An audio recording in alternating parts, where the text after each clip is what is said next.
Bismillahirrahmanirrahim. Assalamualaikum warahmatullahi wabarakatuh.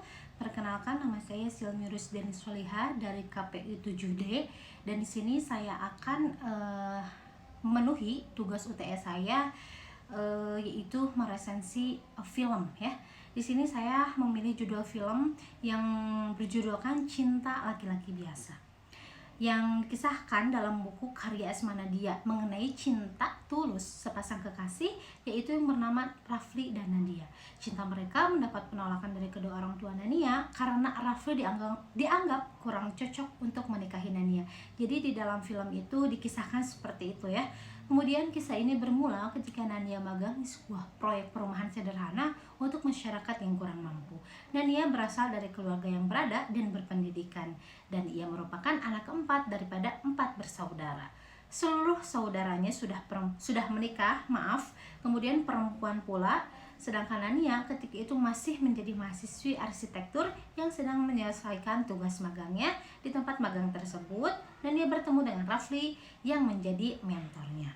Nania tidak hanya mendapatkan bimbingan mengenai ilmu membangun rumah saja, tetapi juga tuntunan untuk menjalani hidup yang lebih teratur dan penuh arti, bahwa kebahagiaan tidak dibangun dengan kemewahan, tetapi dengan kesederhanaan dan ketulusan.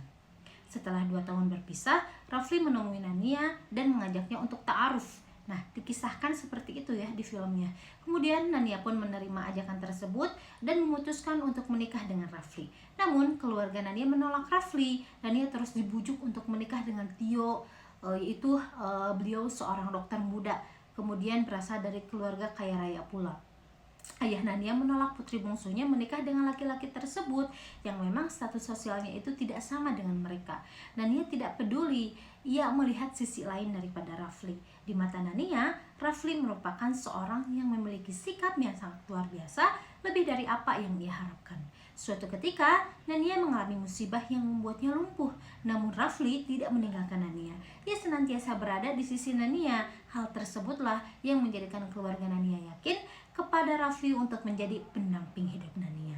Jadi dalam film Cinta Laki-Laki Biasa ini sebenarnya berisikan kumpulan-kumpulan sebuah cerita kisah cinta seorang anak remaja yang begitu penuh arti daripada kesetiaan dan ketulusan. Jadi film ini sangat cocok untuk ditonton gitu ya, golongan remaja akhir sampai dewasa, karena dalam film tersebut mengisahkan perihal memilih pasangan. Jadi ketika memilih pasangan yang pertama dan utama yang harus dilihat adalah dari akhlak dan perilakunya, bukan kekayaan atau status sosialnya. Hal tersebut dipraktikkan oleh Nania dalam memilih pasangan. Ia tidak salah memilih Rafli untuk menjadi pasangan hidupnya tentu, yang menemani di saat sakit sekalipun. Rafli penuh kasih sayang dan tidak melakukan kekerasan dalam rumah tangganya. Hal tersebut penting untuk menjaga kewarasan dan kesehatan kita. Dari beberapa judul dalam dalam buku yang dikisahkan oleh Asma Nadia, kemudian dalam film ini sangat banyak gitu ya. Diantaranya ini ada Cinta Laki-Laki Biasa, kemudian ada Batu Cinta, ada Telur Dadar, ada Kamu dan Surgaku, dan lain sebagainya gitu ya.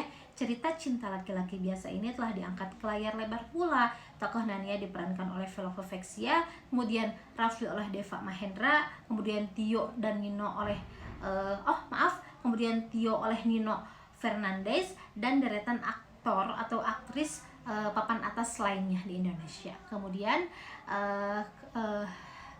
cukup dari saya. Terima kasih atas segala perhatian. Syukran. Assalamualaikum warahmatullahi wabarakatuh.